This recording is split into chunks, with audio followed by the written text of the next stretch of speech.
한국은 중국의 속국이라 중국의 지원 없이는 하루도 살 수 없어요. 하지만 한국은 배은망덕하게 중국을 욕하더군요. 아니 그건 제가 아는 사실과 완전 다른데요. 여기는 자신의 망상을 떠드는 그런 자리가 아닙니다. 여기 중국 베이징 대학교 소속의 한 중국인 학자가 한국은 중국에 전기 지원이 없다면 단 하루 만에 암흑국가가 되어버리고 말 것이라는 기괴한 열변을 토하고 있는데요. 그런데 바로 이어진 외국인 대학생의 한마디에 그는 말을 이어가지 못하고 당황하기 시작합니다. 대체 이곳 강연장에서는 무슨 일이 있었던 것일까요? 감동의 모든 것 애청자 여러분. 영상 시작 전 좋아요와 불우이웃을 위해 끝까지 시청 부탁드립니다. 안녕하세요.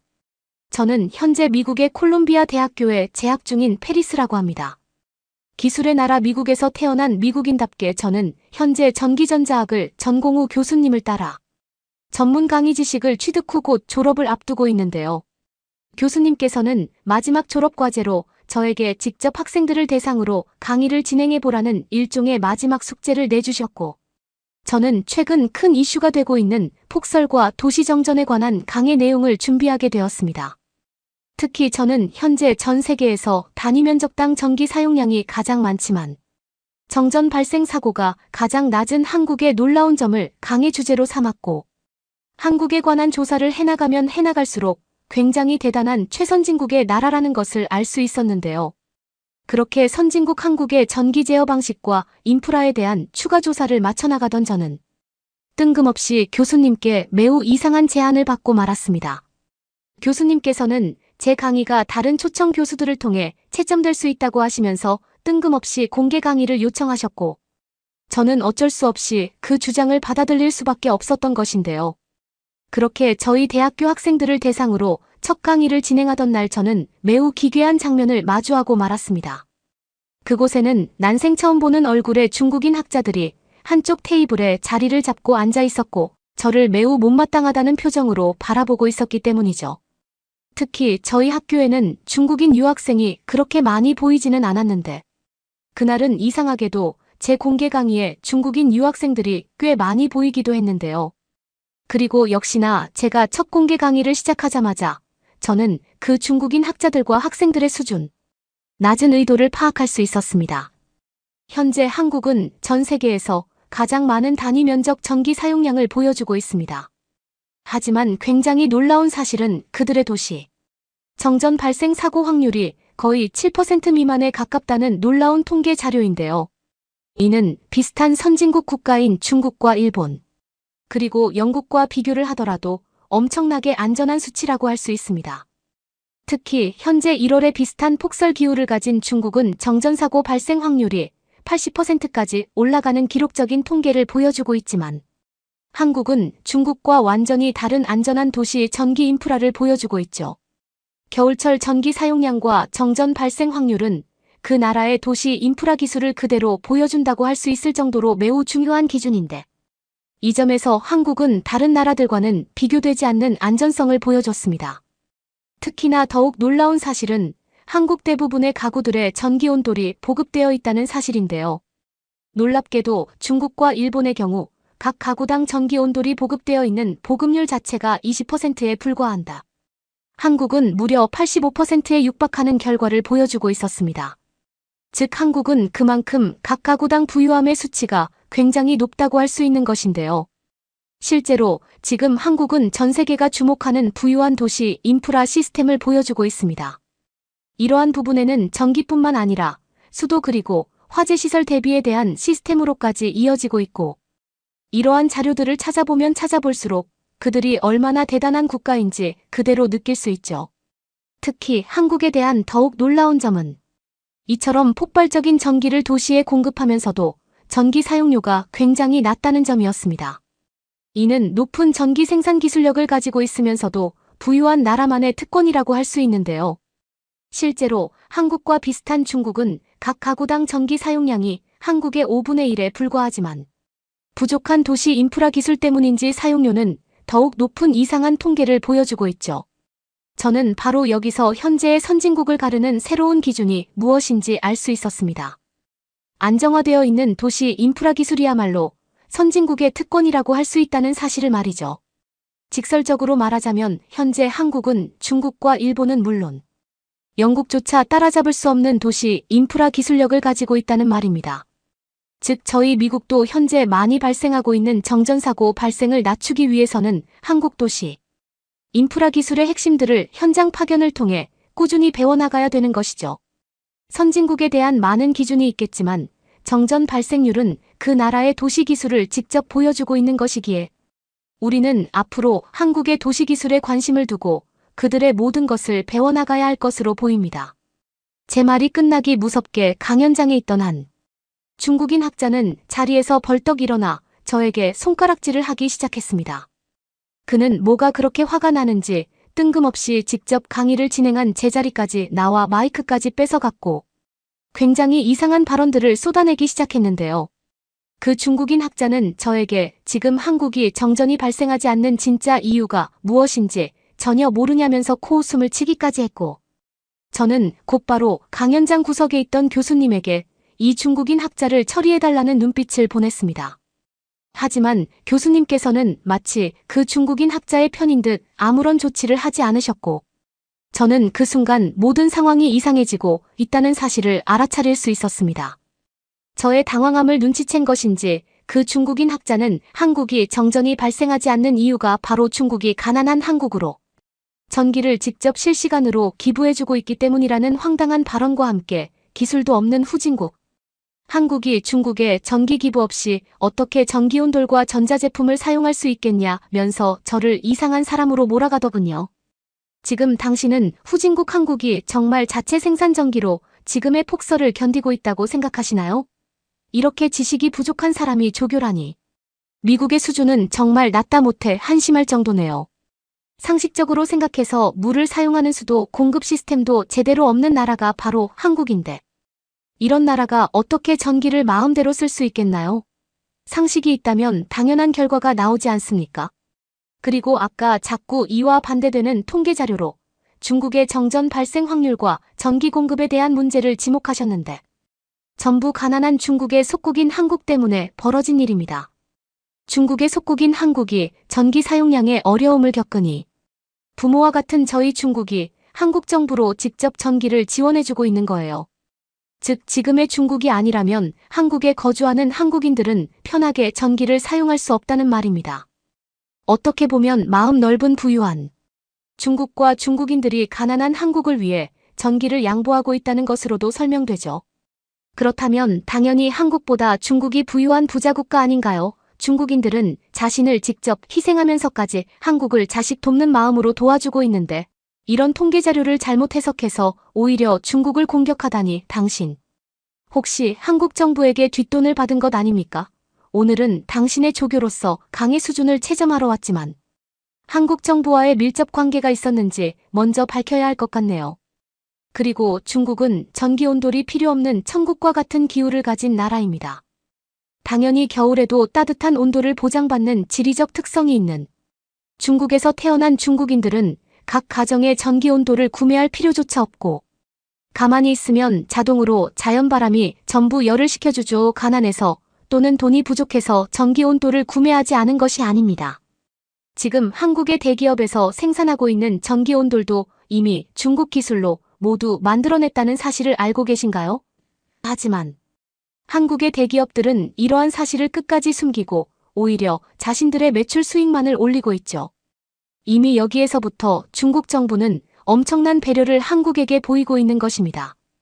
옛날 같았으면 벌써 한국을 다시 가난한 나라로 만들어버리고 중국의 기술을 카피해서 전기온돌을 만드는 한국의 대기업들을 전부 파산시켰을 거예요. 하지만 당신처럼 일부 외국인들은 이러한 사실을 전혀 모르고 있더군요. 당신은 지금 한국을 가보기라도 했나요? 그들은 그 나라의 얼굴이라고 할 수 있는 공항에서마저 전기온돌이 없어서 한국을 방문하는 외국인들은 무조건 손선풍기를 들고 입국해야 할 정도입니다. 그만큼 가난한 나라가 한국인데 전기온돌이 한국인들의 각 가정마다 있다니 완전히 거짓된 정보라는 사실을 전혀 구분하지 못하는군요. 쉽게 말하면 지금 한국은 중국의 전기 지원이 없다면 단 1초 만에 국가 전체가 정전될 수 있다는 말입니다. 각 가정의 전기온돌 사용이 중지되는 것은 물론 그들이 그렇게나 자랑하는 대기업 생산시설과 가게들도 전부 암흑천지가 된다는 말이죠. 아마 몇몇 한국 정부와 한국인들이 최근 중국 정부의 배려가 너무 많으니 그 기세를 믿고 까부는 것 같은데, 당신 같은 외국인들이 그 사태를 더욱 크게 만들고 있다는 사실을 생각하기 바랍니다. 따라서 한국이 아무리 도시 인프라를 발전시켜봤자 절대로 중국을 넘을 수 없고, 한국의 모든 운명은 중국의 손에 있다는 말입니다. 자연스럽게 전기 온돌이 필요 없는 천국의 땅을 가진 중국은 전기 사용량이 줄어들 수밖에 없고, 찜통 더위에 있는 한국은 전기 사용량이 폭등하게 되는 것이죠. 이러한 간단한 이치를 모르고 중국은 깎아내리고 한국은 올려치기를 하다니 당신의 사상이 의심스럽네요. 심지어 한국은 중국에 생수 공급이 없으면 내일 당장 먹을 물도 사라지는 물 부족 국가라는 사실을 알고 계신가요? 이처럼 한국은 자체적으로 도시 인프라를 유지할 수 있는 기술력이 전혀 없는 나라입니다. 지금 당신은 이 중요한 사실을 모르고 한국을 계속 보유한 선진국이라고 말하고 있는 것 같네요. 확실히 말해두겠습니다. 한국은 중국이 없으면 무너지는 절대적인 중국의 속국 후진국입니다. 저는 그 중국 교수의 말이 끝나기 무섭게 당황할 수밖에 없었습니다.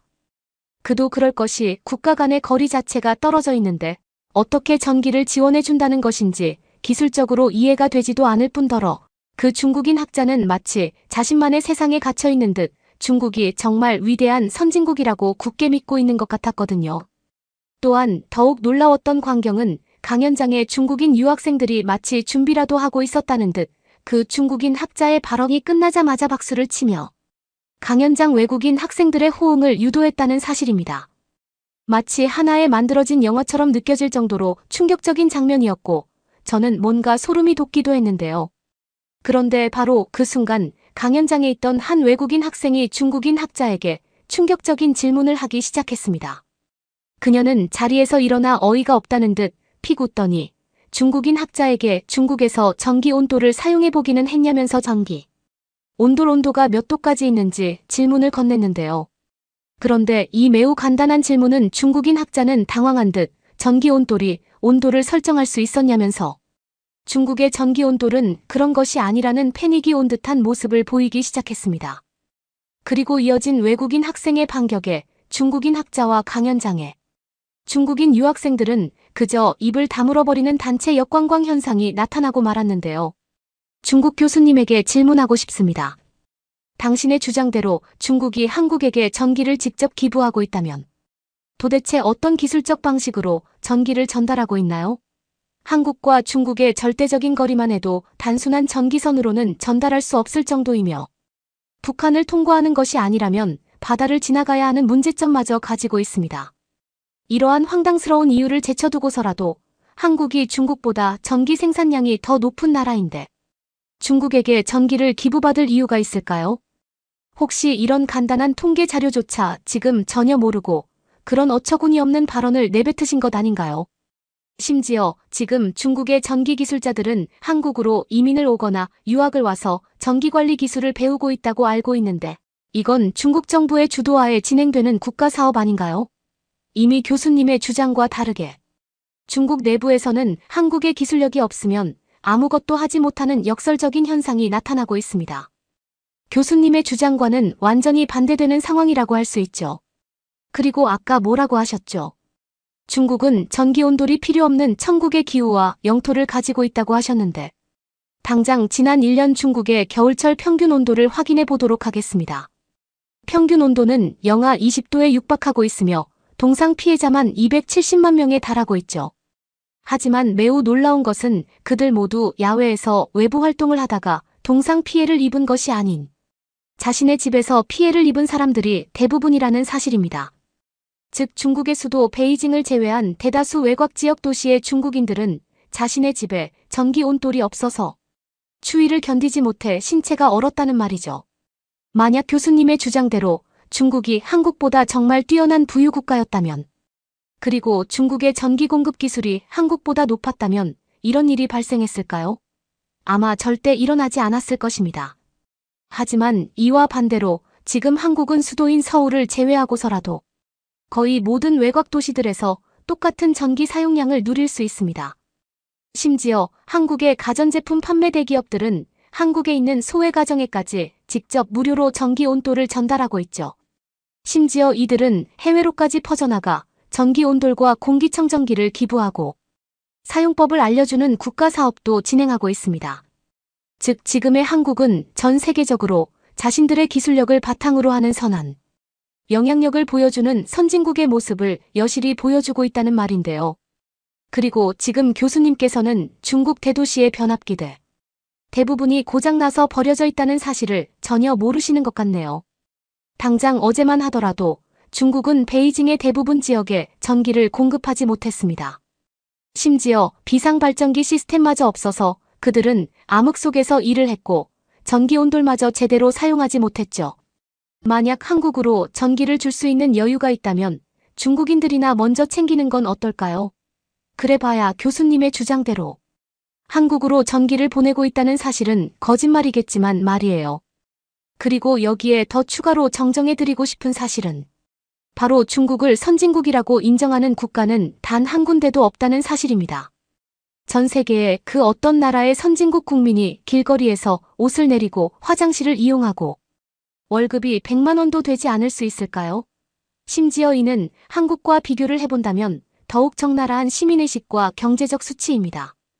특히 지금 중국의 대부분 대기업들은 실력으로 성장한 것이 아닌 당신들이 그토록이나 가난한 나라라고 주장하는 한국 중소기업의 기술을 그대로 카피해와서 발전시킨 경우가 대부분 아닌가요? 한국은 오로지 자신들만의 기술력과 독창성으로 기술을 발전시켜 자국민들의 효율성과 편리함을 극대화시켰는데 중국의 대기업들은 한국의 기술을 카피하지 못하면 아무것도 못하잖아요. 이미 여기에서부터 선진국과 후진국은 완벽하게 갈리고 만 것입니다. 한국인들은 전기온돌을 사용하며 편하게 지내고 있을 시간에 중국인들은 촛불을 켜고 암흑 속에서 지내고 있죠. 이게 바로 중국과 한국의 상반되는 현실입니다. 저희가 외국인 학생들이라고 한국에 대한 잘못되고도 이상한 사상을 전달하지 마세요. 외국인 학생의 당돌한 팩트 폭격에 중국인 학자는 그만 말을 이어나가지 못했고 아이의 입도 뻥긋하지 못했는데요.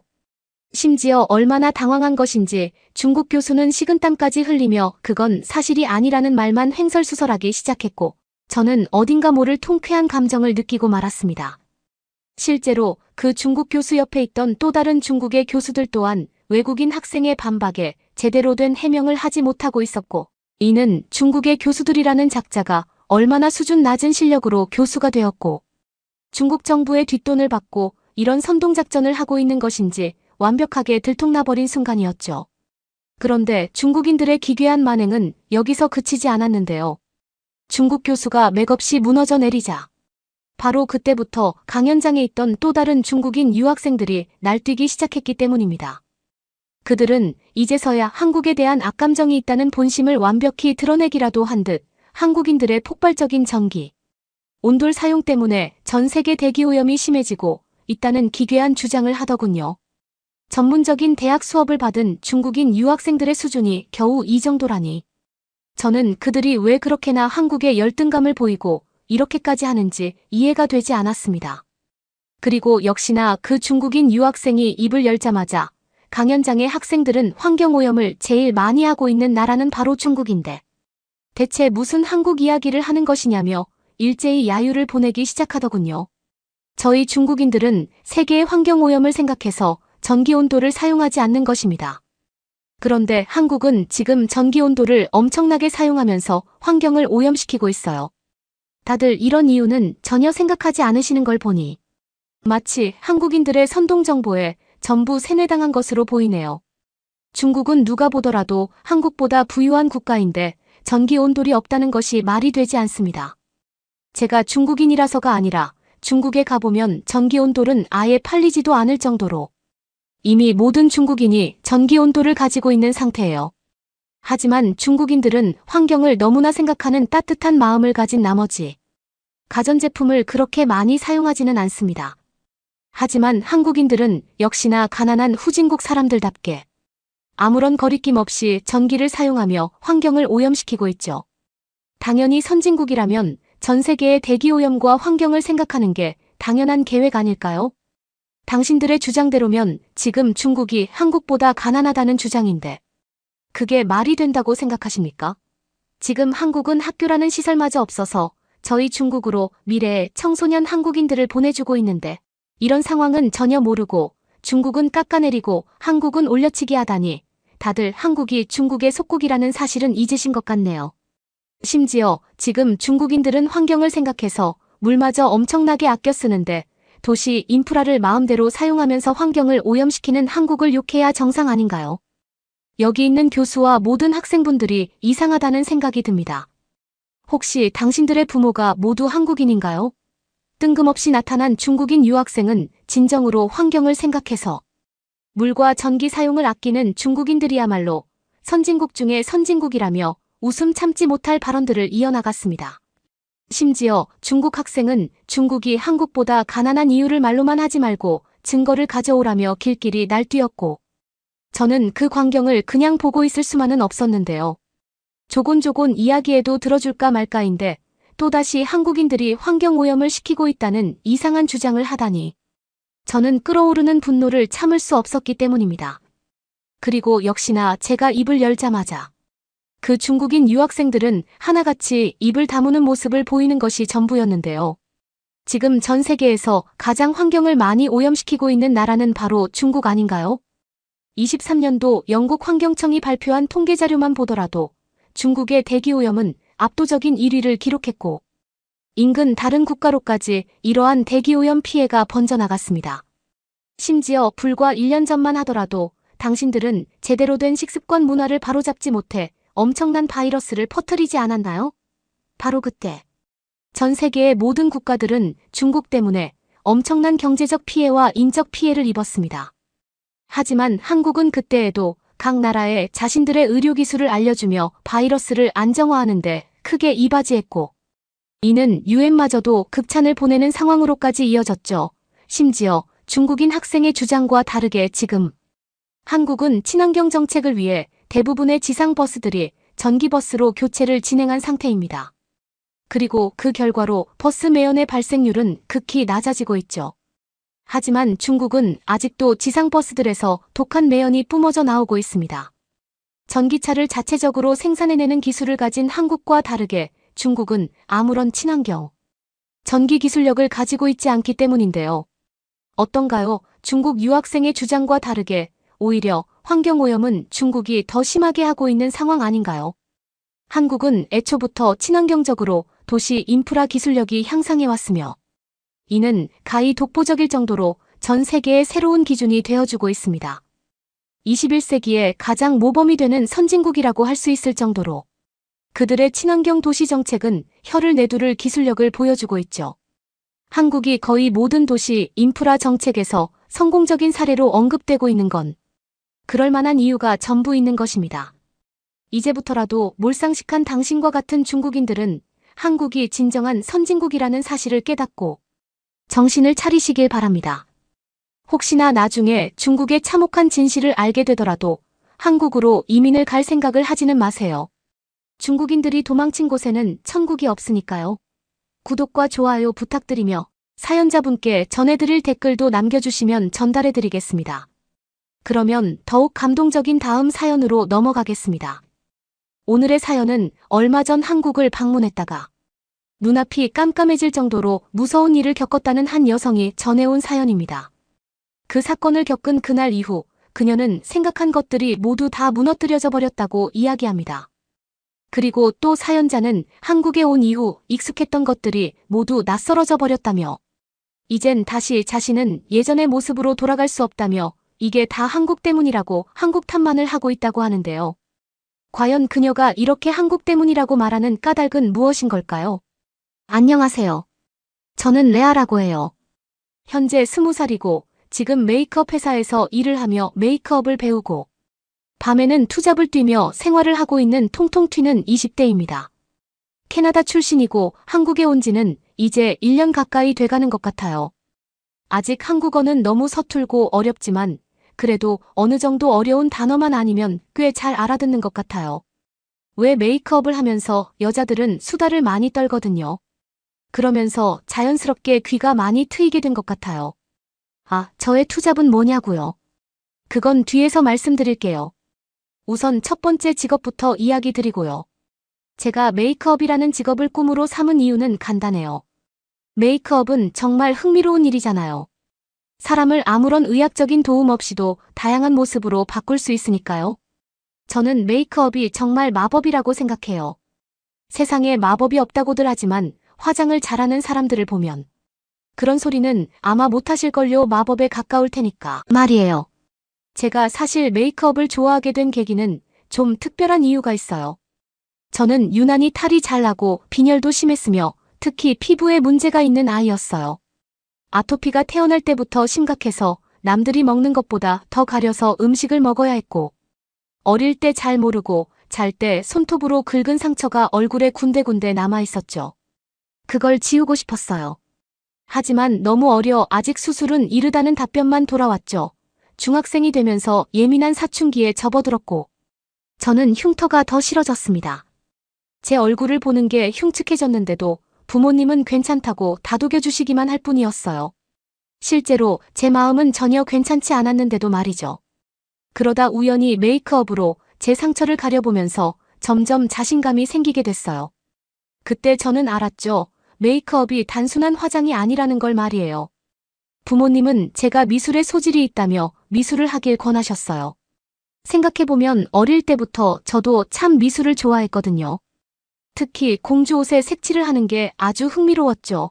그러다가 얼굴에 칠하는 게 재미있어졌고 점점 종이가 아닌 인형에 칠을 해보고 싶었고 인형의 연습을 하다가 사람 얼굴에도 그림을 그려보고 싶다는 생각이 들었어요. 하지만 캐나다는 그렇게 메이크업이 잘 발달되어 있지 않았죠. 그래서 저의 로망의 1순위는 꼭 대한민국 서울이어야 했습니다. 압구정 메이크업샵에 들어가 직원이 되는 날을 꿈꾸며 포트폴리오를 만들었어요. 정말 좋은 메이크업 아티스트가 되고 싶었거든요. 한국 메이크업 아티스트들은 이미 유명하니까요. 게다가 한국은 그뿐 아니라 스킨케어 제품들까지 아주 유명해서 제 친구들 사이에서 한국 제품을 쓴다고 하면 오제 좀 사나 본데. 제 좀 돈 쓰는데 식으로 자신을 가꾸는데 어느 정도 관심이 있고 투자를 하는 사람이 한국 제품을 쓴다고 생각하는 트렌드가 있어요. 뷰티 쪽에서 한국의 이미지는 어마어마하죠. 아무튼 저는 친구들이 다 대학을 가고 저마다 꿈을 가질 때도 오로지 한 길만을 원했어요.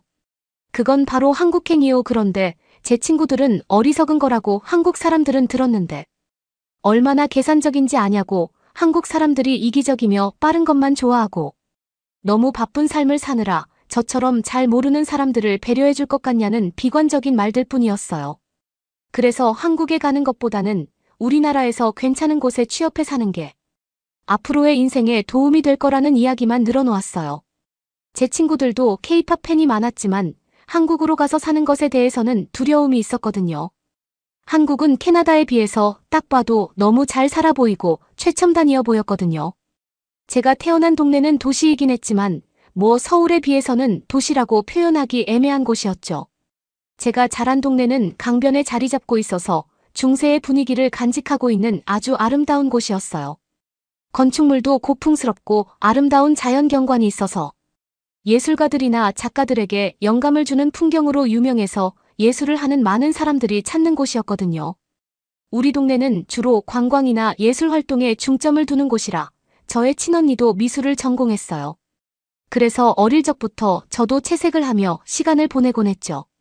그런데 우리 동네는 다양한 문화 행사나 갤러리 같은 것은 있지만 최첨단 기술이나 문화를 접할 수 있지는 않은 곳이었어요.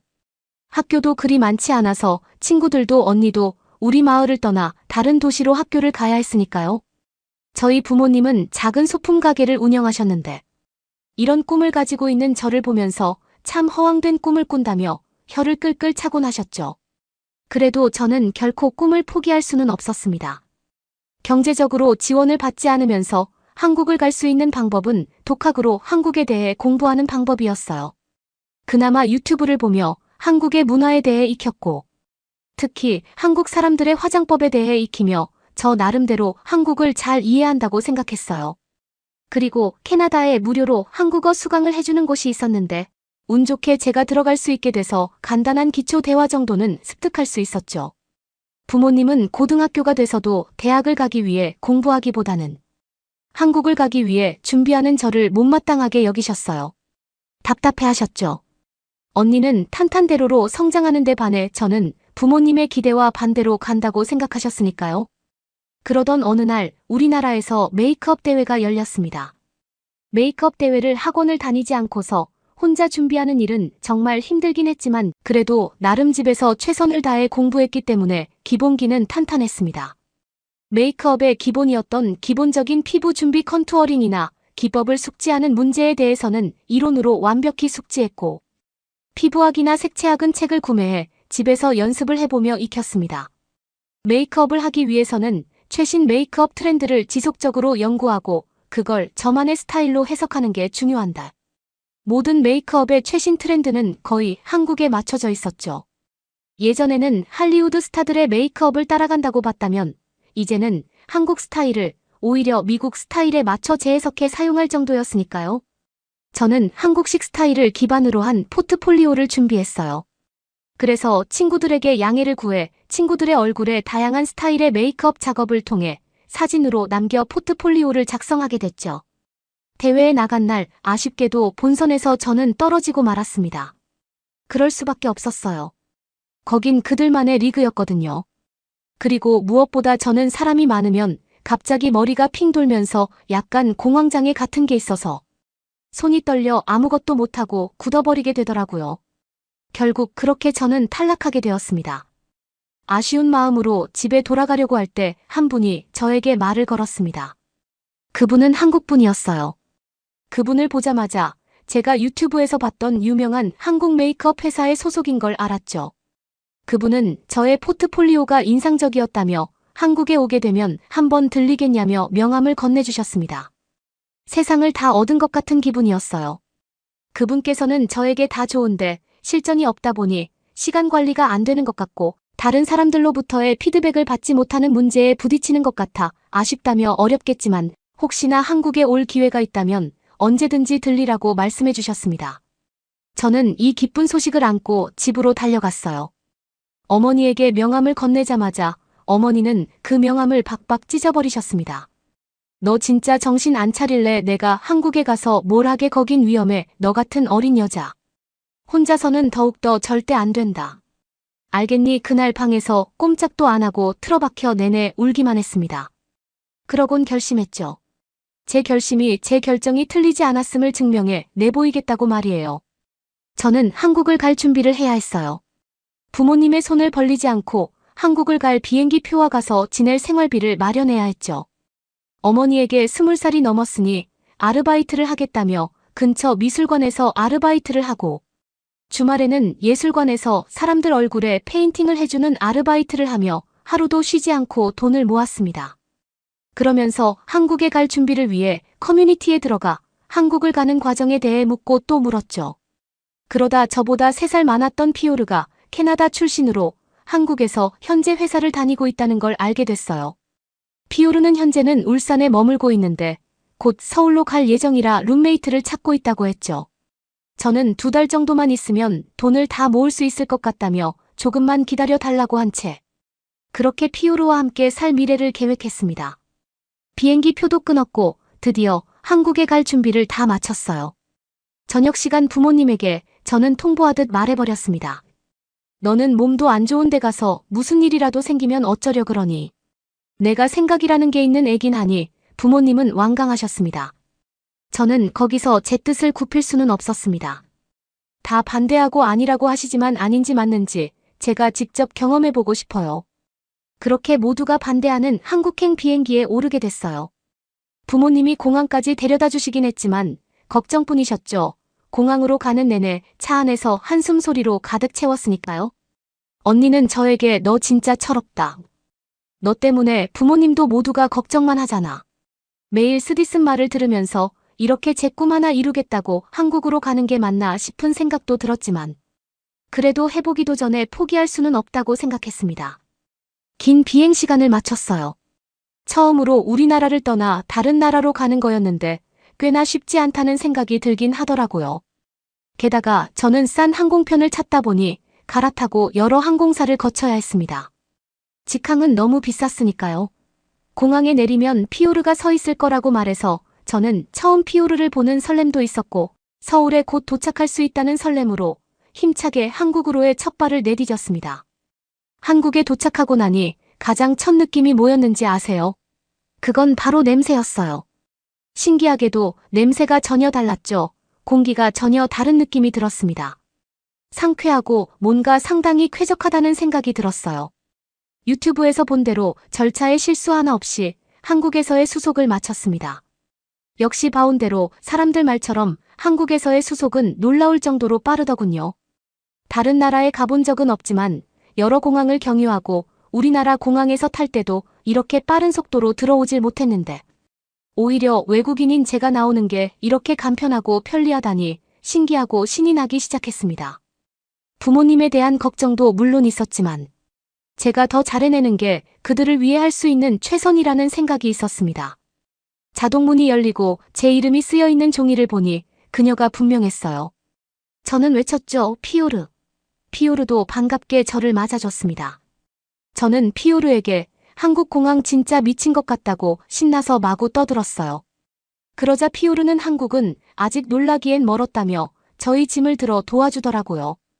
공항버스를 탈지 지하철을 탈지 물었어요. 저는 지하철을 타보고 싶다고 말했고 그럼 공항철도를 타고 가자고 말하더군요.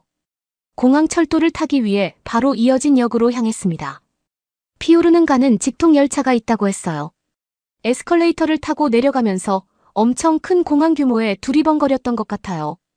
여기서 길을 잃는 게 아니냐는 농담을 던져가며 금세 역 안에 도착했죠. 내려가자 논스톱으로 40분 만에 간다는 안내판이 쓰인 걸 발견했습니다. 큰 짐을 들고도 전혀 불편하지 않게 개찰구부터 열차를 타는 곳까지 갈 수 있는 시스템이 신기하기만 한전은 계속해서 연신 감탄만을 했던 것 같아요. 개찰구는 입장 15분 전에 들어갈 수 있게 되어 있더군요. 정말 효율적이란 생각이 들었습니다. 화장실에 잠시 들렀는데 화장실도 말도 안 되게 깔끔해서 저는 한국 진짜 미쳤다고. 호텔같이 깨끗한 이곳에 교통시설이 많냐면서 계속 웃음이 새어나왔죠. 자꾸만 신이 나서 콧노래가 절로 나왔습니다. 열차를 탑승하자 넓은 좌석과 짐을 두는 곳이 따로 되어 있었어요. 누가 가져갈까봐 걱정을 했는데 피오르는 한국에선 전혀 걱정하지 않아도 된다며 저를 안심시켜줬죠. 저는 그때까지만 해도 계속 누가 짐을 가져가지 않을까. 짐이 있는 곳으로 자꾸만 고개를 돌려 확인하게 됐어요. 캐나다에서는 이런 상황이 익숙하지 않거든요. 서울로 들어가 보니 미래지향적이라는 말이 딱 어울릴 정도로 높고 큰 건물들의 연속이었어요. 캐나다는 서울과 전혀 다른 모습이거든요. 낮은 건물들이 대부분이죠. 서울의 모습을 보자 제가 드디어 서울에 도착했다는 게 실감나면서 왠지 눈물이 차올랐습니다.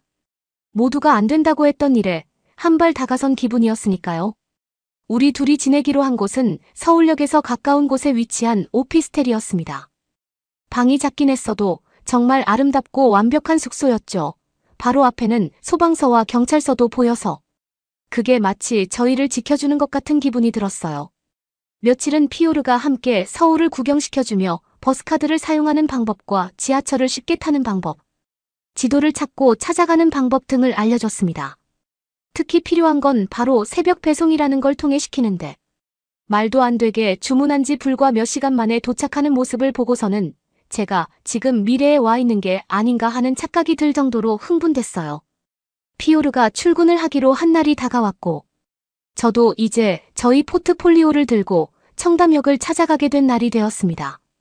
피오르 없이 처음으로 서울을 나서는 거였어요. 그간 피오르 없이 집 앞 편의점 정도는 방문해 본 적 있지만 이렇게 한국 사람들이 많은 시간에 홀로 역에 방문하는 게 처음이라 무척이나 떨렸죠. 그날 포트폴리오를 챙겨야 된다는 생각에 혈안이 되어 있었어요.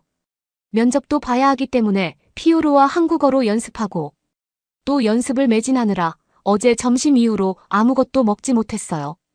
저는 긴장하면 아무것도 먹지 못하거든요. 그렇게 서울역에 도착해 한번 환승을 하면 된다는 걸 몇 번을 숙지했습니다. 처음엔 순조로웠어요.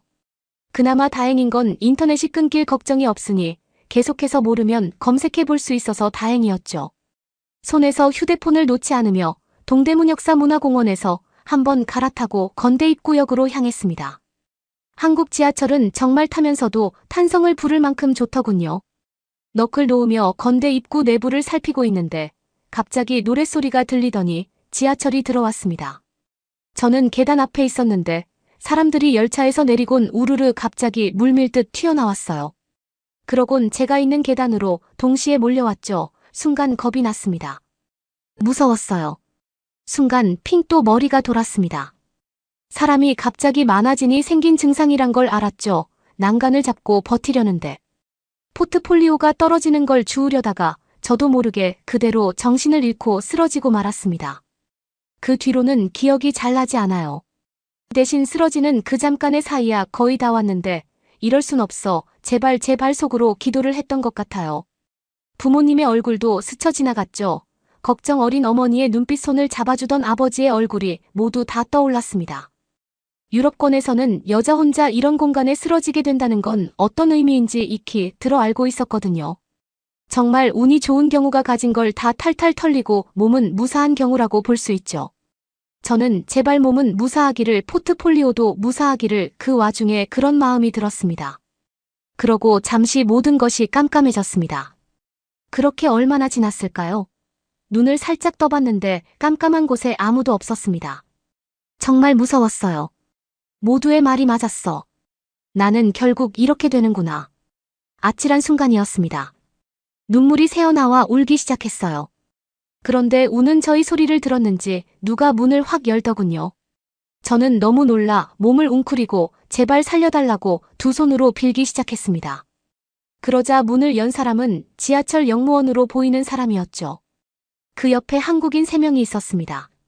그리고 거긴 지하철 사무실 내 한켠에 위치한 사무실이었어요. 그들 중 한 명이 저에게 영어로 말할 수 있냐고 물었고 저는 할 수 있다고 대답했죠. 그들은 건대 학생인데 커플이라고 했습니다. 쓰러지는 저를 남성이 받아주어 다행히 다친 곳도 하나 없었고 그녀들은 다 흩뿌려진 저의 소지품들을 하나하나 주워 깨끗하게 닦아서 모아주기까지 했더군요. 구급대를 부를까 하다가 혹시나 사정이 있어서 불법 체류를 할 수도 있을까봐 기다려주었다면서요. 그 말을 듣자 저는 안도감과 감사함에 눈물이 마구 흘렀습니다. 이 소식을 들은 피오르도 놀래서 허둥지둥 달려왔어요. 저에게 병원을 가보자고 하더군요. 저는 한국 분들에게 감사하다고 말하려고 했는데 피오르와 이야기하는 사이 그들은 이미 가버리고 없었습니다.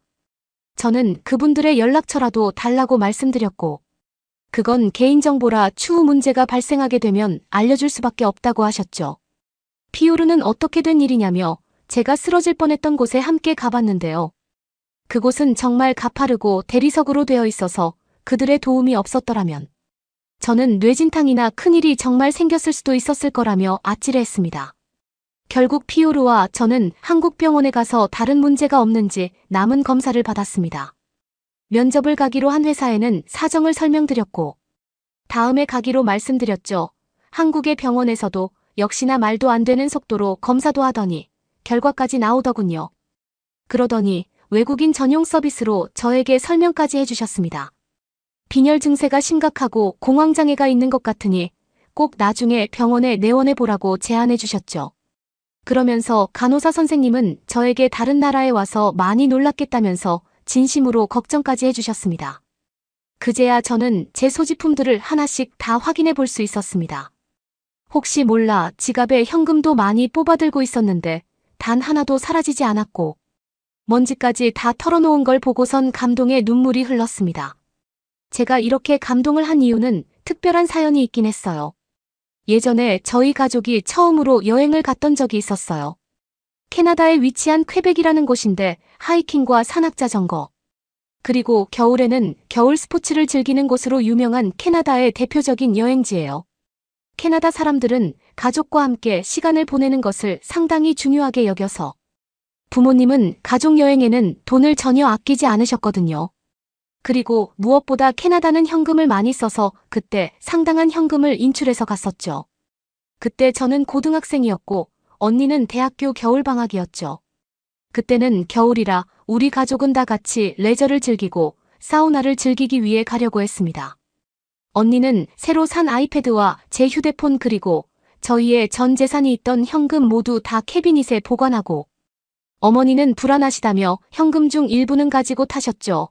그런데 혈압이 있던 아버지가 갑자기 호흡곤란이 오셨고 갑자기 아버지의 약을 찾아야 하는 상황이 왔습니다. 아버지의 약을 꺼내기 위해 캐비닛을 열어본 순간 우린 절망할 수밖에 없었어요. 우리의 락커는 모두 텅 비어 있었고 리조트 측에서는 CCTV가 고장나 별 수 없다는 말만 했죠.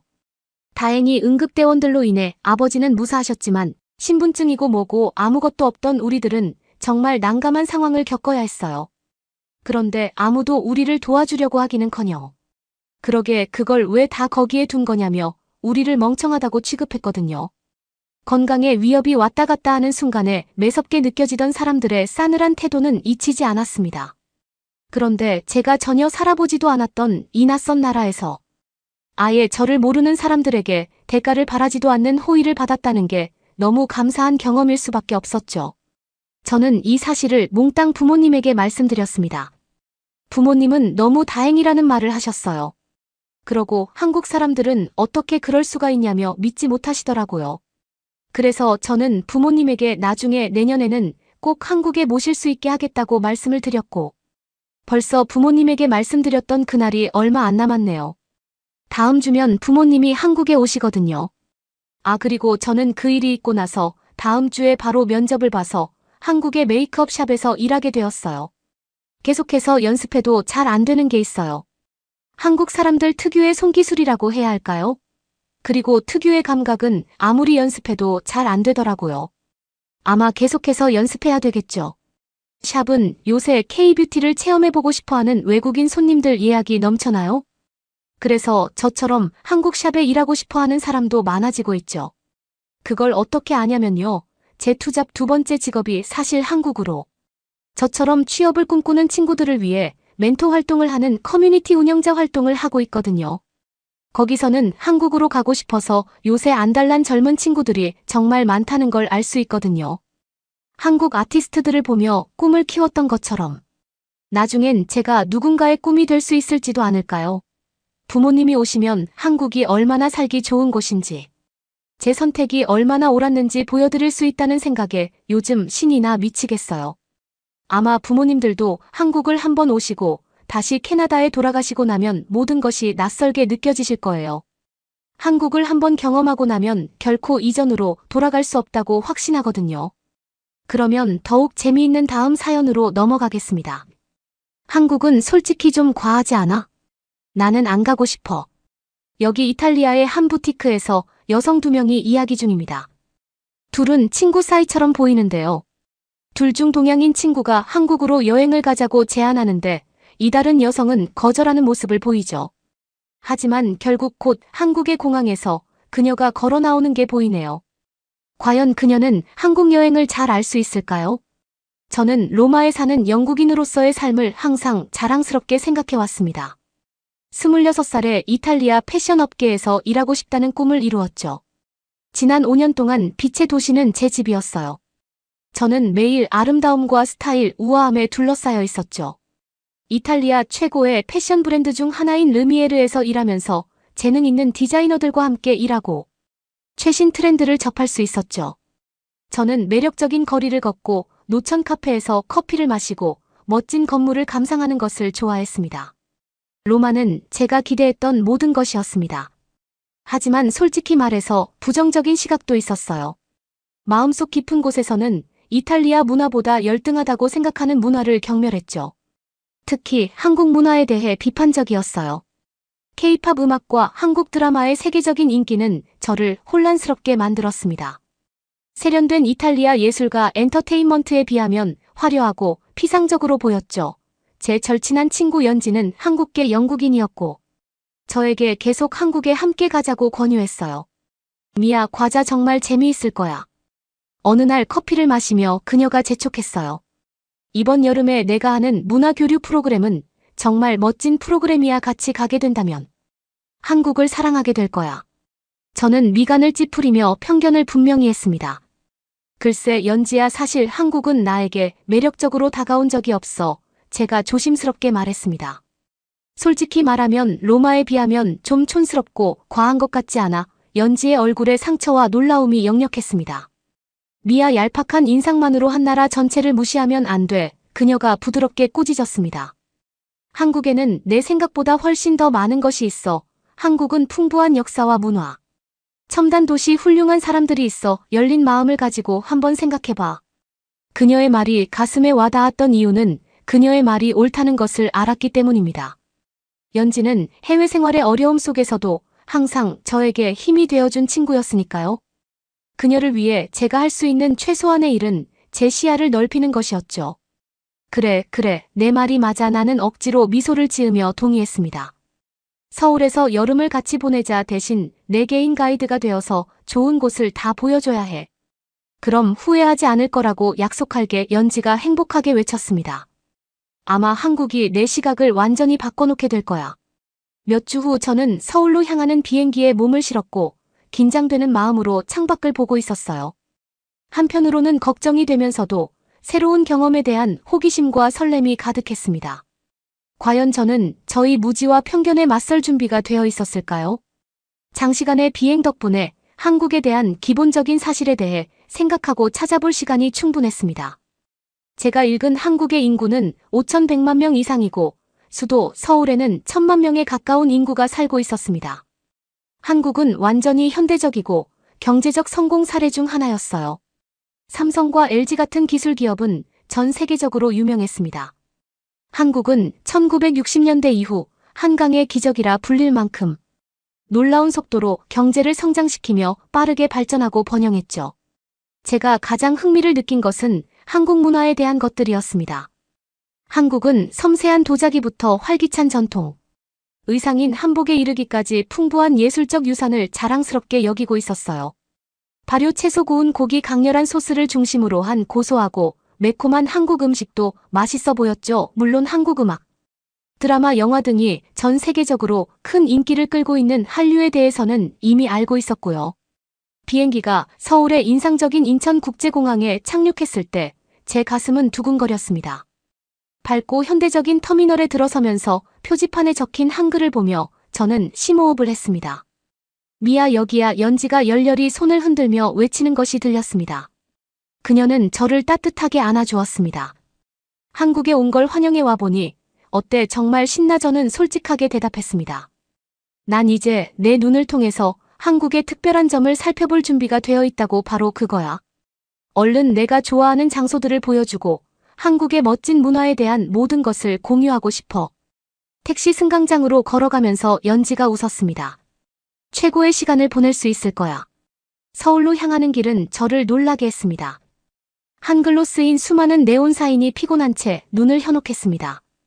우뚝 솟은 고층 빌딩과 거대한 레드 광고판이 오래된 건물을 가리고 있었어요. 패셔너블한 사람들이 넓은 인도를 가득 메우고 있었죠. 레스토랑 문에서는 고기 굽는 냄새와 매운 음식 냄새가 진동했어요. 차분한 로마를 떠난 후 강렬한 에너지와 이국적인 느낌은 많은 것을 느끼게 해주었습니다. 와우. 활기찬 홍대 인근의 연진의 아파트에 도착했을 때 제가 말했습니다.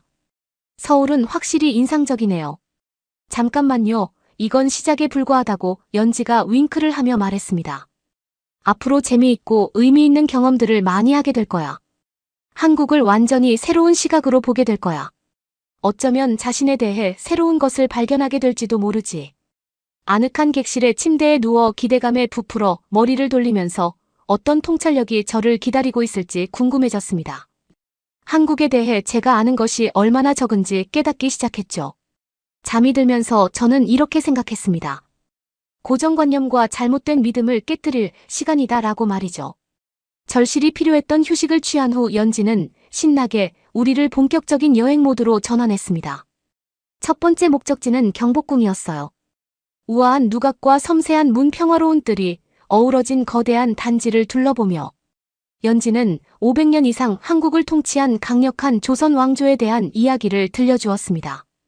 저는 손으로 직접 칠한 지붕 가장자리의 복잡한 문양에 감탄하며 손가락으로 문양을 따라가며 외웠어요. 고즈넉한 궁궐과 빛나는 현대식 타워의 대비는 정말 대단했어요. 서울이 빠른 발전과 함께 유산을 기념하는 방식이 놀랍지 않니? 제 생각을 읽은 듯 연지가 말했습니다. 어디를 둘러봐도 옛것과 새것의 조화가 정말 멋지다는 생각이 들어 저도 동의할 수밖에 없었어요. 로마는 인상적인 역사로 가득했지만 서울의 활기찬 에너지에 비해 왠지 시간이 멈춰있는 듯한 느낌이 들었습니다. 저는 로마를 그리고 한국 전체를 좀 더 다른 시각으로 바라보기 시작했습니다. 북적이는 김밥집에서 색색의 밥과 채소, 롤에반의 김밥으로 점심을 먹은 후 연지는 저를 북촌 한옥마을로 데려갔습니다. 기와 지붕과 돌담 고즈넉한 마당으로 유명한 수백 채의 한옥이 모여있는 매력적인 동네였습니다.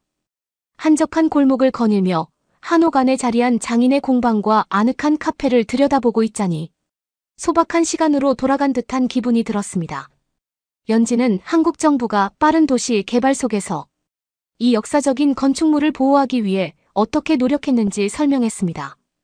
한옥은 단순히 예쁜 건축물 그 이상이라고 할 수 있어 라고 그녀는 말했습니다. 한옥은 자연 가족 공동체와 조화롭게 살아가고자 하는 한국인의 이상을 상징해줘.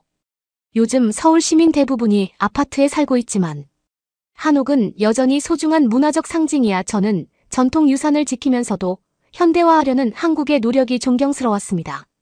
많은 나라들이 고민하는 어려운 균형이었죠. 이곳에서는 옛것과 새것이 나란히 존재하며 서로를 보완하고 있었습니다. 해가 지기 시작하자 저희는 서울의 힙한 젊은 문화를 엿보기 위해 홍대의 활기찬 거리로 발걸음을 옮겼습니다. 다양한 레스토랑, 이색적인 카페, 인디 패션숍, 활기찬 거리 공연으로 활기가 넘쳤습니다. 핸드메이드 액세서리, 대담한 스트리트웨어, 독특한 예술품으로 즐비한 프리마켓에서 저희는 스타일리시한 상품을 둘러보았습니다. 혁신적인 디자인과 대담한 스타일에 저는 감탄했습니다. 익숙한 로마지행의 정숙한 모습과는 사뭇 달랐어요. 근처 공원에는 열정적인 댄스팀의 K-팝, 피트곡과 힙합 피트가 어우러진 공연을 보기 위해 많은 사람들이 모여 있었습니다. 재능 있는 댄서들이 완벽한 조화를 이루며 춤을 추자 관중들의 환호성이 터져 나왔습니다. K-팝을 좋아하지 않던 저도 흥겨운 비트와 인상적인 동작에 빠져들 수밖에 없었습니다. 이제야 K-팝의 매력에 빠지기 시작했어. 저는 연지에게 웃으며 인정했습니다. 이 댄서들 정말 대단해. 그치, K-팝에 들어가는 열정과 실력은 정말 대단해. 연지도 동의했습니다. 하지만 K-팝은 재미있는 노래 그 이상의 의미를 담고 있어. 자기의 결단력, 꿈을 쫓는다는 메시지는 전 세계 팬들, 특히 젊은이들에게 큰 공감을 불러일으키고 있어. 한적한 호프집에서 바삭한 치킨과 시원한 맥주로 밤을 마무리하며 서울에서의 첫 하루가 얼마나 눈부신 하루였는지 생각했습니다. 단 몇 시간 만에 한국에 대한 저희 많은 편견들이 사라지고 있었어요.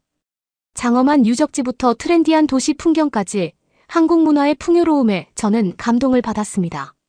그리고 저는 항상 한국을 경쟁적이고 일 중심의 사회로만 생각했는데 만난 모든 사람들의 친절함과 긍정적인 모습에 놀랐죠.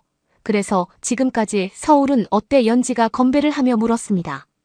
관점이 조금이라도 바뀐 게 있어? 응, 물론이지. 제가 고백했습니다. 이전에 내가 얼마나 폐쇄적이었는지 생각하니 조금 부끄러워졌어. 한국은 내가 생각했던 것보다 훨씬 더 다면적이고 매혹적인 곳인 것 같아. 이건 그냥 시작에 불과하다는 느낌이야. 수용적인 태도가 마음에 드는구만. 연지가 환하게 웃었습니다. 그리고 내 말이 맞아. 이제 시작일 뿐이라고. 한국 시골을 경험하고 한국인 친구들을 사귀고 본격적으로 뛰어들 때까지 기다려봐. 깜짝 놀랄 거야. 앞으로의 모험에 대해 함께 웃고 환호하는 동안 저는 전율 같은 설렘이 밀려오는 것을 느꼈습니다. 한국은 이미 제 세계관을 바꾸고 있었고 제 내면 역시 깊이 변화할 것 같은 예감이 들었습니다. 자, 이제 시작일 뿐이에요. 다음 날 아침 저는 연지와 함께 서울을 탐험할 또 다른 날을 생각하며 활기차고 설레는 마음으로 일어났어요. 준비를 하면서 전날의 놀라운 경험에 대한 생각을 멈출 수가 없었습니다. 연지의 어머니가 한국 전통 아침 식사를 준비하고 있는 주방에서 연지이를 만났습니다. 식탁에는 채소 고소한 전국밥으로 구성된 작은 접시들이 가득 차 있었습니다. 와, 정말 맛있어 보이네요. 저는 자리에 앉으면서 외쳤습니다. 항상 이런 음식들인가요? 연지의 어머니가 환하게 웃으셨습니다. 전형적인 한국식 아침 식사란다. 그녀가 설명했습니다. 영양이 풍부하고 균형 잡힌 식사로 하루를 시작하는 것이 중요하다고 생각하지. 바삭한 애호박전을 처음 한 입 베어 물었을 때 저는 그 맛에 감탄했습니다. 각 요리는 그 자체로도 맛있었지만 다른 요리와도 아름답게 어우러졌습니다. 익숙해질 수 있을 것 같아요. 저는 한 입 베어 물었습니다. 한국 요리는 정말 놀라워요. 맛이 너무 대담하면서도 조화로워요. 그게 바로 한국 전통 음식의 마법이야 라고 연지가 말했습니다. 신선한 제철 식재료 발효식품 건강한 맛과 영양소의 다양성을 강조해주고 있어. 간단한 가정식 한 끼에도 세심한 배려와 정성을 기울이는 모습에 깊은 인상을 받았습니다. 로마에서 아침 식사는 종종 커피와 빵으로 이루어져 이동 중에 먹는 경우가 많았습니다. 이렇게 여유롭고 공동체적인 식사 방식은 훨씬 더 건강하고 포만감이 느껴졌어요. 식사를 마친 후 연지와 저는 서울에서 가장 번화하고 활기찬 쇼핑 지역 중 하나인 명동으로 향했습니다. 지하철역에서 나오는 순간 저는 다른 세상에 온 기분이 들었습니다. 화려한 간판과 대형 비디오 스크린에서 눈에 띄는 광고가 번쩍거렸습니다. 매장 앞에서는 경쾌한 팝 음악이 흘러나왔습니다. 스타일리시한 젊은이들이 형형색색의 쇼핑백을 들고 인도를 가득 메웠습니다. 에너지가 넘쳐 보였어요. 이건 미친 짓이야. 나는 행복한 혼돈 속에서 연지에게 소리쳤습니다. 항상 이렇게 되어 있다고. 거의 그렇지. 그녀가 웃었습니다. 명동은 쇼핑 길거리 음식 사람 구경의 주요 중심지거든. 저희는 그 후 몇 시간 동안 번화가를 따라 늘어선 수많은 화장품 매장, 패션, 부티크 액세서리숍을 들락날락하며 시간을 보냈습니다. 저는 제품의 다양성과 혁신성, 특히 뷰티템에 놀랐습니다. 시트, 마스크, 에센스, 앰플 등 어지러울 정도로 다양한 제품들을 보며 한국의 스킨케어는 정말 수준급이야 라고 연지가 말했습니다. 기술, 성분, 여러 단계, 루틴이 글로벌 트렌드를 주도하고 있어. 제 주변 판매원과 쇼핑객들의 얼굴에는 환한 미소가 가득했습니다. 저는 집에 가져갈 신제품을 몇 가지 구입해야겠다고 마음속으로 다짐했습니다. 매장을 둘러보는 중간중간에는 활기찬 길거리 음식 카트에서 맛있는 간식으로 배를 채웠습니다. 따뜻한 군밤부터 바삭한 오징어 튀김, 달콤한 달걀빵까지 맛과 신선함이 가득한 모든 음식을 맛보았어요. 상인들은 친근한 농담으로 저희를 맞이하며 눈앞에서 능숙하게 요리를 준비했습니다. 오후가 저녁으로 바뀌자 명동은 빛과 소리, 냄새로 더욱 매혹적인 모습으로 변했습니다. 네온 사이는 어두워지는 하늘을 배경으로 더욱 밝게 빛났습니다. 고기를 굽는 지글거리는 소리와 뜨거운 프라이팬의 지글거리는 소리가 공기를 가득 채웠습니다. 식당과 노래방에서 활기찬 친구들이 쏟아져 나왔고 그들의 웃음소리가 거리에 울려 퍼졌습니다. 연지와 저는 아늑한 천막으로 된 포장마차에서 연지의 친구들과 함께 밤을 마무리했습니다. 우리는 소주병과 떡볶이가 담긴 뜨거운 그릇으로 가득 찬 작은 테이블에 둘러앉았어요. 소주잔을 부딪히며 든든한 안주를 먹다 보니 어느새 우리 일행의 끈끈한 동료애와 따뜻한 온기가 저를 감싸고 있었습니다. 연지의 친구들은 이탈리아 생활에 대해 호기심 어린 질문을 던지고 한국 여행에서 겪은 재미있는 이야기를 들려주었습니다. 포장마차 주인은 밝은 앞치마를 두른 할머니가 우리에게 공짜 간식을 가져다주며 다정하게 대해주었습니다. 언어 장벽과 문화적 차이에도 불구하고 저는 얼마나 빨리 환영받고 편안함을 느꼈는지 놀랐습니다. 로마의 사교계에서 종종 마주쳤던 쿨한 태도와는 달리 가식적인 태도가 전혀 느껴지지 않아서 신선했어요. 집으로 돌아오는 택시 안에서 소주와 웃음으로 볼이 빨개진 연지에게 내 친구들 정말 멋지다고 말했습니다. 다들 친절하고 현실적인 모습이 너무 좋아. 이탈리아에 있을 때 분위기와는 너무 달라. 그게 바로 한국 문화의 아름다움이야. 연지가 웃으며 말했습니다. 서울과 같은 거대하고 현대적인 도시에도 여전히 공동체 의식과 함께하는 분위기가 강해. 한국 사람들은 인간관계를 소중히 여기고 다른 사람을 편안하게 하기 위해 노력하고 있어. 그날의 사건을 되돌아보면서 한국 문화에 대한 저의 편견이 완전히 피상적이었다는 것을 깨달았습니다. 과시적 소비주의와 비인격적인 대도시라는 진부한 이미지를 믿어왔지만 실상은 훨씬 더 풍부하고 미묘한 차이가 있었어요. 물론 서울은 끝없는 쇼핑과 활기찬 밤 문화로 가득한 화려한 풍경이었지만 그 이면에는 음식과 아름다움, 대인관계의 따뜻함이라는 깊은 전통이 자리 잡고 있었죠. 첨단 기술과 역사, 트렌디함과 전통, 미래, 지향성과 가족, 중심성 등 처음에는 이질적으로 보였던 모습들이 사실은 그토록 매혹적인 문화를 만들어내는 독특한 구조의 일부였습니다. 그날 밤 침대에 눈이 지난 이틀 동안의 닷새 새로운 순간과 의미 있는 교류가 머릿속을 휘젓고 다녔습니다. 저는 외적 내적 관점의 심오한 변화 속으로 휩쓸려 들어가는 것 같았습니다. 예전 같았으면 제 선입견에 고집스럽게 집착하며 프랑코필이라는 거품 바깥의 모든 것을 냉소적으로 바라보았을 것입니다.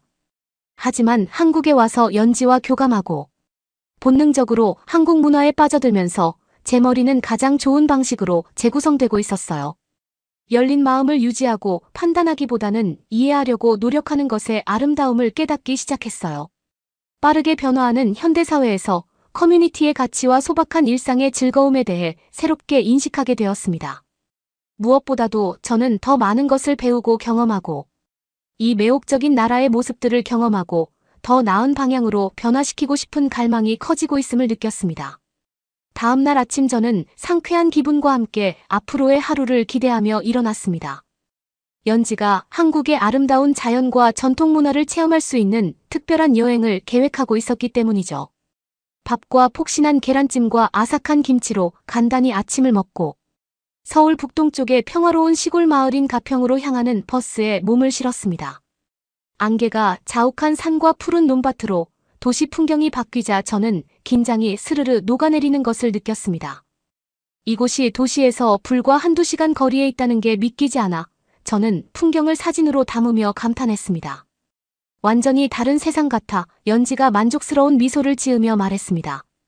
한국에 아무리 첨단 기술이 발달하고 빠르게 변화해도 자연은 항상 가까이에 있어 우리는 땅과 계절의 변화를 소중히 여기고 있어. 첫 번째 방문지는 기발한 정원과 고요한 분위기로 유명한 거대한 수목원 아침고요. 수목원이었습니다. 구불구불한 길을 따라 걸으며 활기찬 화단 바스락거리는 숲. 고요한 연못이 마치 동화 속 세계로 데려다주는 듯한 착각에 사로잡혔어요. 이곳은 동화책에서나 나올 법한 곳 같아 파스텔톤의 야생화밭이 내려다 보이는 벤치에 앉아 쉬면서 저는 꿈결 같은 한숨을 내쉬었습니다. 마치 한국의 비밀 정원에 온 것 같은 기분이야. 연지가 웃었습니다. 무슨 말인지 알아. 나도 울창한 자연에 둘러싸여 있으면 정말 편안하고 낭만적인 기분이 들어 일상에서 벗어날 수 있는 좋은 탈출구야. 저는 고개를 끄덕이며 신선한 꽃향기를 들이마셨습니다. 완만하게 떨어지는 폭포수부터 나무에서 지저귀는 손골매까지 정원은 정말 저를 편안하게 만들어 주었어요. 왜 많은 한국 민화가 이런 오묘한 풍경을 배경으로 하는지 알 수 있었습니다. 상상력을 자극하고 영혼의 자양분을 주는 것 같았어요. 김밥과 달콤한 배즙으로 평화로운 피크닉 점심을 먹은 후 저희는 다음 목적지로 향했습니다. 밀라노의 기발한 문화마을은 이탈리아 시골의 다채로운 모습을 한국 시골에 이식한 듯한 뜻밖의 즐거움이 있었습니다. 화사한 동화책 속 집들이 늘어선 고풍스러운 조약돌 거리를 거닐며 연지 씨는 한국 전통 예술과 함께 전시한 갤러리를 둘러보며 저는 이탈리아와 한국 문화의 요소를 혼합한 것이 정말 매력적이야 라고 말했죠. 놀라울 정도로 서로를 잘 보완하고 있어 연지는 고개를 끄덕였습니다. 그래서 밀라노가 인기가 있는 것 같아 어린 시절의 경이로움. 상상력 문화 간 연결이라는 보편적인 주제가 모든 배경의 사람들에게 공감을 불러일으키니까 향기로운 라벤더 차를 한 잔 마시고 버터 향이 가득한 마들렌을 먹으며 저는 한국에서의 제 여정에 대한 생각에 사로잡혔습니다. 저는 한국인의 따뜻함 근면한 복합적인 문화에 대해 더 깊이 이해하게 되었습니다. 제 선입견에 도전하고 시야를 넓힌 겸손하고 깨달은 경험이었어요. 그날의 마지막 목적지는 남이섬이었습니다. 페리에서 내리는 순간 우뚝 솟은 향기로운 소나무 숲섬을 가로지르는 아름다운 산책로에 저는 매료되었습니다. 자전거를 빌려 강변가를 따라 페달을 밟으며 남이섬은 많은 한국인의 마음속에 특별한 장소라고 연지가 말해줬어요. 커플과 가족들이 자연을 즐기는 인기 명소일 뿐만 아니라 한국의 대표 드라마의 배경이 되기도 했죠. 많은 사람들이 좋아하는 드라마의 로맨틱한 장면을 재현하기 위해 이곳을 찾기도 해. 라고 그녀는 웃으며 설명했습니다. 촌스럽지만 귀엽지 실제로 커플 나무와 첫 키스. 다리 같은 섬의 명소들을 둘러보면서 셀카 포즈를 취하고 달콤한 말을 주고받는 별빛 가득한 커플을 발견할 수 있었습니다. 분위기는 사랑과 장난기 가득한 분위기로 가득했습니다. 반짝이는 강이 내려다 보이는 벤치에 앉아서 저는 왜 이곳이 로맨틱한 사람들에게 영감을 주는지 알 것 같다라고 말했습니다. 이 모든 자연의 아름다움과 이곳에서 펼쳐지는 이야기에 둘러싸여 있는 것은 마법 같은 일이야. 사랑의 힘을 믿게 될 수밖에 없어. 연지는 아쉬운 미소를 지으며 고개를 끄덕였습니다. 그게 한국 드라마의 본질이라고 생각해. 우리의 가장 깊은 감정과 환상을 건드리고 진정한 사랑은 어떤 장애물도 극복할 수 있다는 것을 보여주는 부분 말이야. 이야기가 과장되어 있더라도 핵심 메시지는 감동적일 때가 많아. 오후에 황금빛 햇살이 나뭇잎 사이를 비집고 물 위로 반짝이는 순간 저는 따뜻한 만족감이 저를 덮치는 것을 느꼈습니다. 자연의 아름다운 문화적 통찰력 정서적 울림이 어우러진 즐거운 하루였습니다. 가장 인상 깊었던 것은 환경의 경이로움, 문학적 주제 낭만적인 열망 등 다양한 요소들이 얼마나 완벽하게 어우러졌는지였습니다. 전통과 현대 자연과 문화 마음이 아름답게 공존하는 한국인의 삶의 방식을 완벽하게 담아낸 것 같았습니다. 서울로 돌아오는 버스 안에서 저는 새로운 통찰과 영감으로 머릿속이 빙글빙글 돌았습니다. 그날은 한국의 다른 면을 보여줬을 뿐만 아니라 제 자신의 다른 모습도 보여줬어요. 저는 그동안 제가 제한된 경험과 편견에 기반한 편협한 세계관에 사로잡혀 있었다는 것을 깨달았습니다. 하지만 문자 그대로든 비유적으로든 한국의 풍경에 몰입하면서 상상하지 못했던 방식으로 제 시야가 넓어지고 있었어요. 한국에서의 새로운 경험은 저에게 문화적 다양성의 아름다움, 정서적 연결의 중요성 미지의 세계를 포용하는 기쁨을 깨닫게 해주었어요. 그날 밤 마법에 걸린 정원과 동화 속 로맨스가 머릿속을 맴돌며 잠이 들면서 다음에는 한국이 어떤 놀라움을 선사할지 기대가 되었습니다.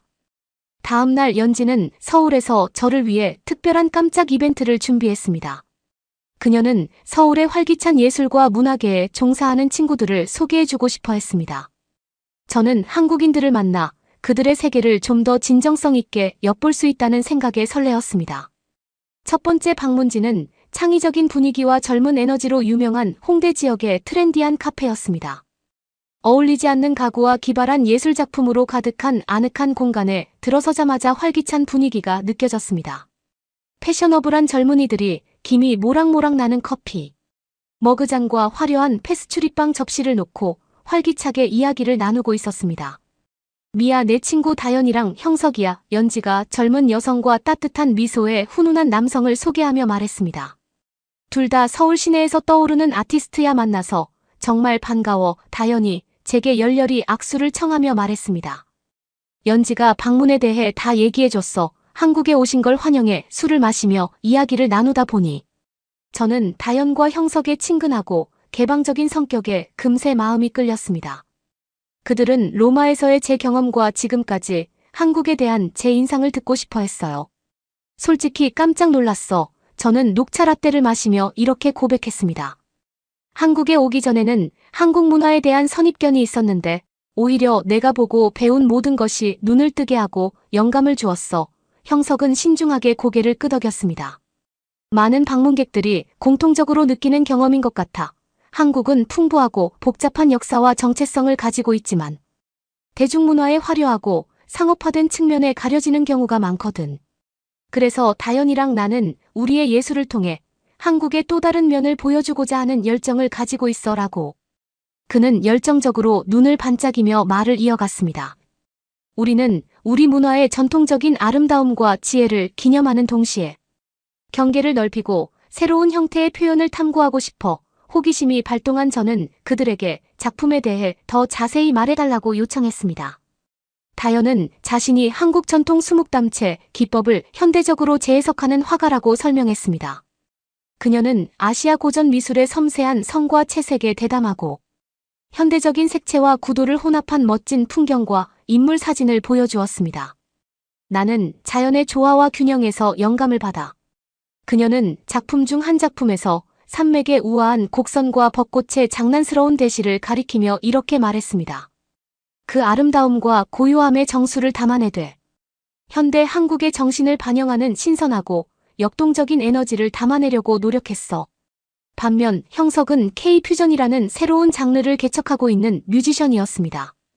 그는 한국 전통 민속 음악의 요소와 재즈 R&B 일렉트로닉과 같은 현대적인 스타일을 혼합했다고 설명했습니다. 나는 한국 옛 노래의 소울풀한 멜로디와 풍부한 스토리텔링을 좋아해라고. 그는 흥얼거리며 몇 곡을 흥얼거렸습니다. 하지만 나는 이러한 유산을 새로운 세대에게 적합하고 흥미롭게 만들고 싶어. 현대적인 비트와 악기를 섞어 과거를 기리는 동시에 미래를 바라볼 수 있는 사운드를 만들고 싶어. 다현과 형석이 자신의 비전과 작업에 대해 이야기하는 동안 저는 깊은 존경심과 유대감을 느꼈습니다. 재능이 뛰어날 뿐만 아니라 자신의 문화적 뿌리와 자신의 재능을 사회에 긍정적인 영향을 미치기 위해 깊이 헌신하는 두 젊은 아티스트였어요. 그들의 열정과 창의성은 제가 패션 분야에서 느꼈던 에너지를 떠올리게 했지만 더 깊은 목적 의식과 의미를 담고 있었습니다. 저는 모든 형태의 예술이 문화를 연결하고 중요한 이야기를 전달하며 사람들이 세상을 새롭고 변화된 방식으로 바라보도록 영감을 주는 힘을 가지고 있다는 것을 깨달았습니다. 커피를 다 마시고 수연이와 형석이와 작별 인사를 나눈 후 연지는 다음 목적지인 서울 외곽의 한국 전통 한옥마을로 저를 데려다 주었습니다. 그녀는 우아한 곡선 지붕과 고즈넉한 마당을 갖춘 이 고풍스러운 목조 주택들이 한국 건축 유산의 살아있는 박물관으로 보존되고 있다고 설명해 주었습니다. 평화로운 골목길을 거닐며 정교한 조각과 활기찬 정원을 감상하는 동안 저는 더 단순하고 조화로운 삶의 방식으로 시간을 거슬러 올라간 듯한 기분이 들었습니다. 한옥은 다현이가 그림에서 포착한 것과 같은 균형과 평온함, 즉 자연과의 깊은 교감과 과거의 지혜에 대한 존중을 구현하는 것 같았어요. 저희는 한옥 중 한 곳에서 서예 가구, 심지어 옷에까지 사용되는 전통 한지인 한지를 전문으로 만드는 한장인을 만났습니다. 그는 당나무 껍질을 수확하고 가공한 다음 섬유를 섬세하게 펴서 한지를 만드는 고된 과정을 보여주었습니다. 한지는 단순한 재료가 아니라 우리 문화적 영혼의 상징입니다. 라고 그는 설명하며 풍화작용을 거친 손놀림을 우아하게 움직였습니다. 한지는 수세대에 걸쳐 우리 민족을 지탱해온 인내와 절제 아름다움에 대한 사랑을 상징합니다. 정교한 종이를 손가락으로 만지며 그 강도와 부드러움에 감탄하는 동안 저는 일상생활의 가장 소소한 물건에도 담긴 예술성과 정성에 대해 새삼 감사함을 느꼈습니다. 빠르게 변화하고 일회용품이 넘쳐나는 현대사회에서는 장인, 정신의 가치와 오래도록 사용할 수 있는 물건을 만드는 기쁨을 잊기 쉽습니다. 하지만 이곳 옛 한국의 심장부에서는 이러한 미덕이 여전히 소중히 여겨지고 기념되고 있었습니다. 한옥마을 너머로 해가 지기 시작하자 연지와 저는 다시 북적이는 서울의 거리로 돌아갔습니다. 하루 종일 마주친 새로운 광경과 소리 아이디어들로 머릿속이 떠들썩했습니다. 다현과 형석을 만나면서 한국 현대미술계의 놀라운 활력과 혁신을 느낄 수 있었습니다. 그들은 전통이라는 풍부한 토양에 뿌리를 내리면서도 대담하게 미래의 문화를 만들어가는 신세대 크리에이티브의 일부였습니다. 동시에 한옥마을을 방문하고 한지에 대해 배우면서 한국의 유구한 유산과 전통, 공예의 변치 않는 아름다움에 대해 더욱 깊이 감사하게 되었습니다. 급속한 현대화 속에서도 느림과 소박함, 그리고 과거에 대한 경외심이 여전히 존재한다는 사실을 새삼 깨닫게 되었습니다. 지하철을 타고 연지의 아파트로 돌아오는 길, 저는 불과 며칠 만에 제 관점이 얼마나 많이 바뀌었는지 되돌아볼 수밖에 없었습니다. 처음 한국에 도착했을 때만 해도 저는 제 좁은 경험의 렌즈를 통해 모든 것을 바라보며 문화의 표면적인 차이와 특이점에만 집중했었습니다. 하지만 지금은 연지, 다현, 형석, 한지, 장인과 같은 사람들의 관대함과 개방성 덕분에 우리 모두를 연결하는 아름다움 의미, 인간의 더 깊은 층을 보기 시작했습니다.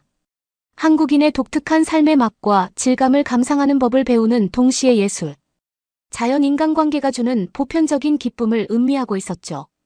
그날 밤 침대에 누웠을 때 제 마음은 충만하고 마음이 열린 느낌이 들었습니다.